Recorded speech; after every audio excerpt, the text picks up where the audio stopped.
Саламатсыздарбы? Биздин бүгүнкү изилдөө усулдары боюнча темабыз, сабагыбыздын темасы изилдөө философиясы деп аталат.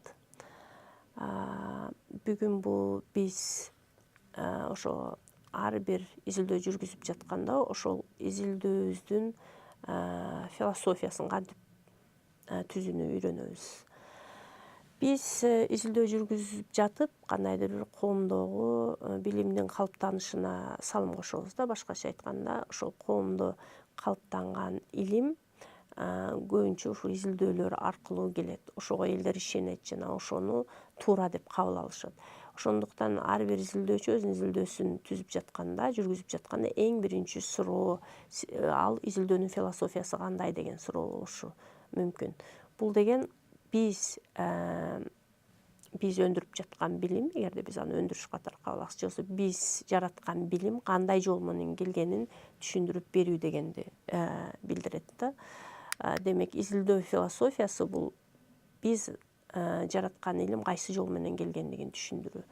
Деги эле илимде ошол билимди жаратуунун же изилдөө жүргүзүүнүн бир топ жолдору бар, бир топ багыттары бар. Мисалы үчүн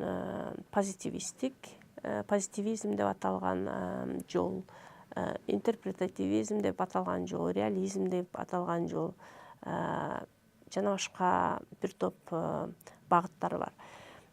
Биз бүгүн позитивизм менен интерпретативизм жөнүндө сөз кылабыз. Анткени бул деген ошол илим жаратуунун эки бир айырмалуу жолдорун бизге көргөзөт да.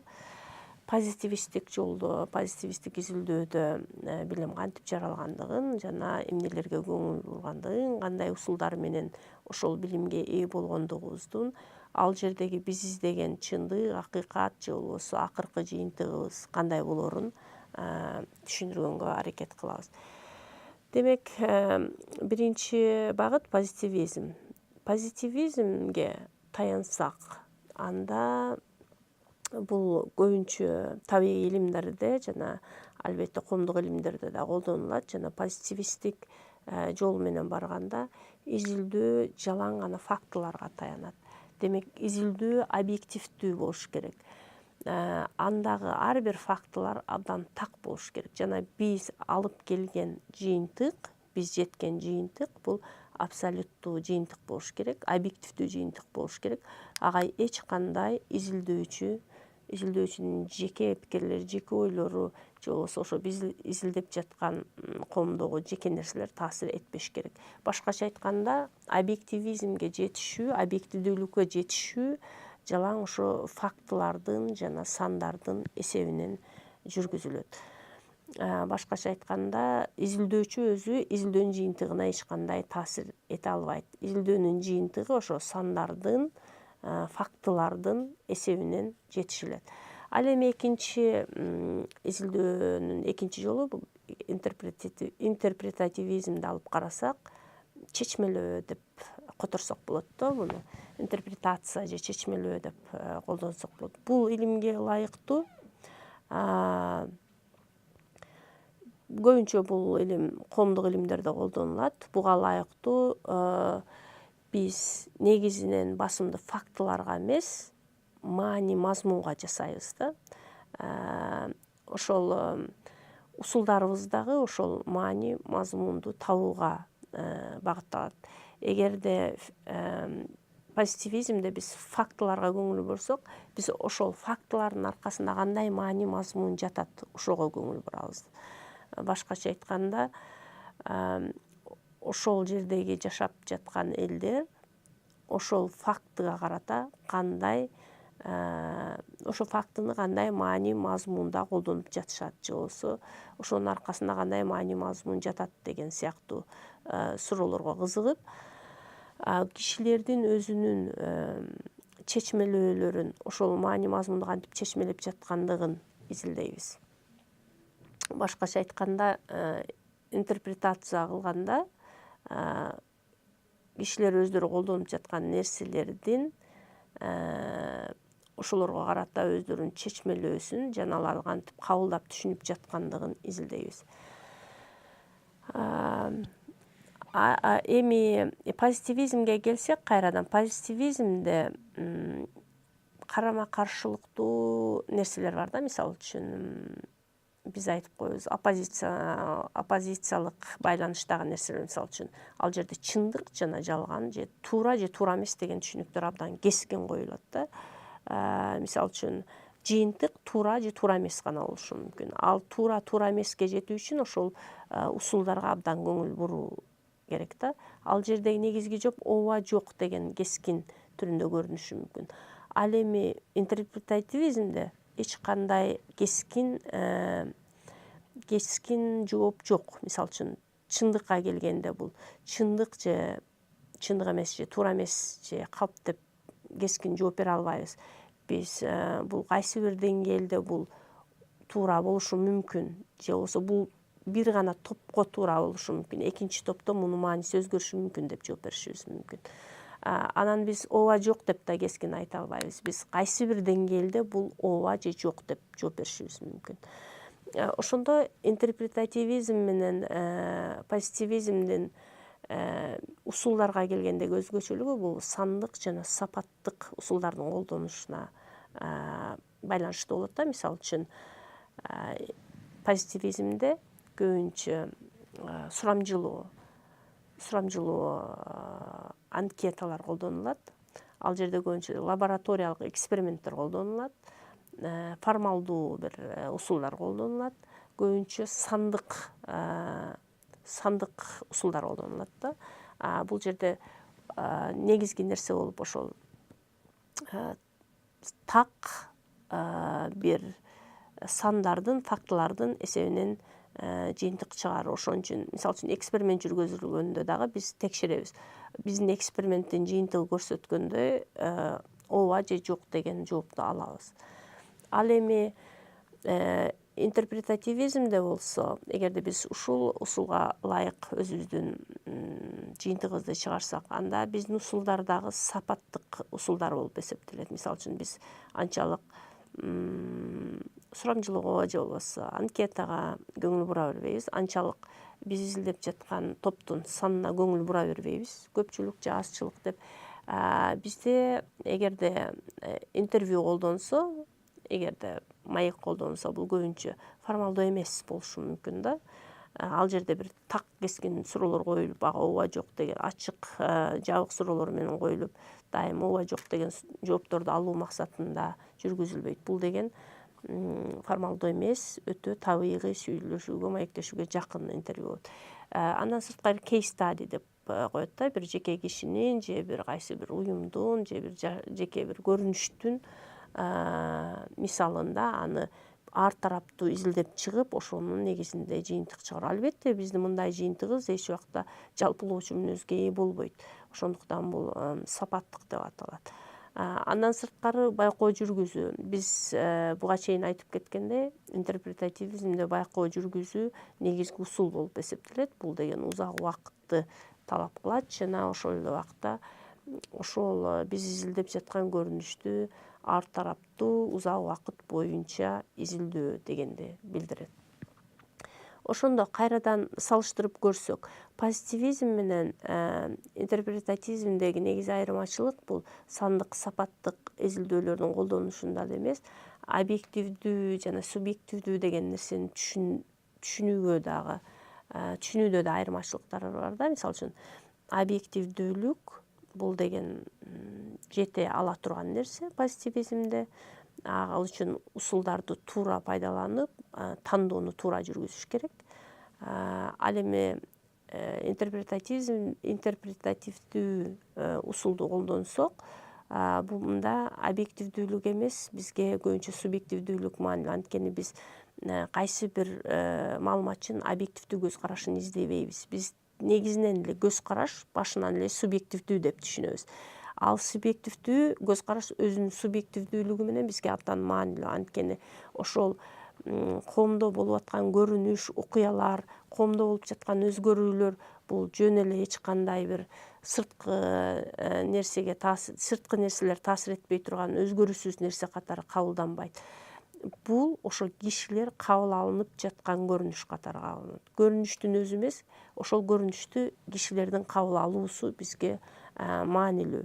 Демек, ошол көрүнүш кишилердин кабыл алуусунда изилденет. Ошондуктан объективдүүлүк эмес, ошол кишинин субъективдүү өзгөчө көз карашы биз үчүн маанилүү.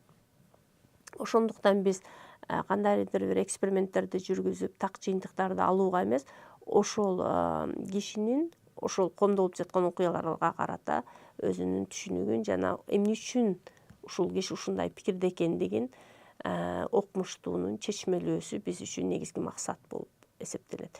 Демек, биз кандайдыр бир объективдүү көрүнүштөрдү эмес, субъективдүү нерселердин эмне үчүн ушундай кабыл алынып жаткандыгын чечмелөөгө аракет кылабыз.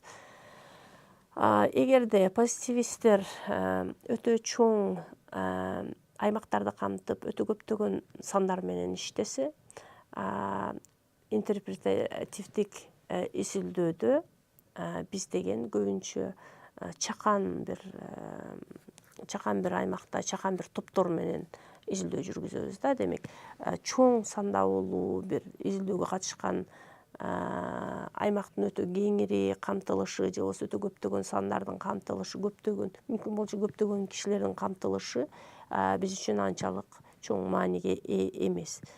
Анткени биз деген субъективдүү, бирок өтө бай маалымат топтоого аракет жасалат да. Ал эми позитивизмде болсо өтө так жана аныкталган сандар менен, аныкталган бир аймактар менен иштөө абдан маанилүү. Ошондуктан эгерде изилдөө мейкиндигин алып карасак дагы, изилдөө аймагы интерпретативдик методдо көбүнчө табигый формасында көрүнөт, же табигый түрүндө көрүнөт. Мисалы үчүн биз айтып атпайбыз, антропологдор этнографтар изилдөө жүргүзгөндө ошол изилденүүчү жайга барып туруп, көп убакыт жүрүп, ошону табигый кырдаалда тааныганга аракет кылат. Ал эми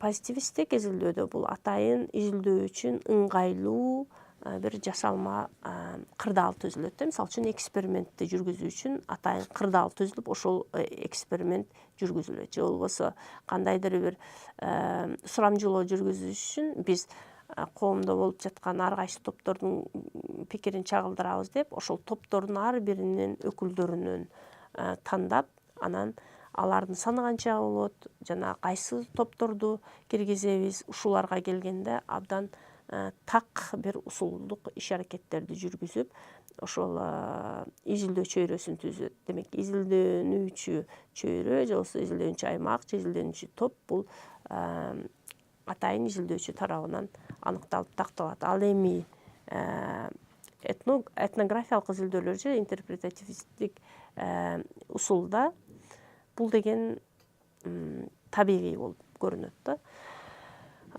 Ошондуктан биз негизги усулдар катары айтсак, позитивизмде бул деген сурамжылоолор, ал эми интерпретативдик жол менен барсак, бул деген кейс стади жана интервьюларды жана катышып байкоолорду айтсак болот да, негизги усул катары.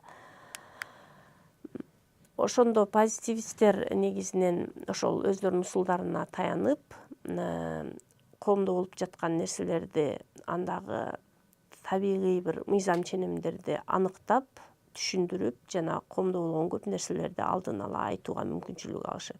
Ал эми интерпретативдик усулду колдонгондор ошол коомдо болуп жаткан окуяларды, коомдо болуп жаткан өзгөрүүлөрдү, мисалы үчүн ошол коомдогу кишилердин бири-бирине карата аракеттери же болбосо ошол коомдогу болуп жаткан окуяларды кишилердин тажрыйбасы катары көрүүгө аракет кылат. Жана биз айтып кеткендей, ошол кишилердин кабылдоосу жана өздөрүнүн түшүндүрмөлөрү интерпретативдик усулда өзгөчө мааниге ээ. Ошондой жыйынтыктап айтып кетсек, изилдөө философиясы деген эмне дегенде, биз өзүбүздүн изилдөөбүздү алдын ала өзүбүздүн изилдөө философиясын түзүп, анан ошол жерде биздин изилдөөбүздө биз кандай чындыкка умтулуп жатканыбыз, кандай жыйынтыкка умтулуп жаткандыгыбызды так айтууга аракет кылышыбыз керек да. Мисалы үчүн этнографиялык изилдөөлөрдө чындык бул абсолюттуу эмес эч убакта. А чындык бул интерсубъективдүү, башкача айтканда, ошол топтун мүчөлөрүнүн өз ара кандайдыр бир макулдашуусу менен кабыл алынган жалпыга мүнөздүү чындык, же болбосо жалпыга ошол топтун өзүнө гана мүнөздүү чындык. Ошондуктан бул абсолюттуу эмес. Бул ушул топ үчүн гана чын же туура болуп эсептелет. Ал эми башка топко келгенде бул башкача көрүнүшү мүмкүн. А эгерде бул ушул топ үчүн чын же туура болуп эсептелсе, демек ошол топтогу кырдаал, ошол топтогу ошо жашоо кырдаалы же шарттары ушундай бир жыйынтыкты чыгарууга мүмкүнчүлүк түзүп жаткандыгын түшүнөбүз.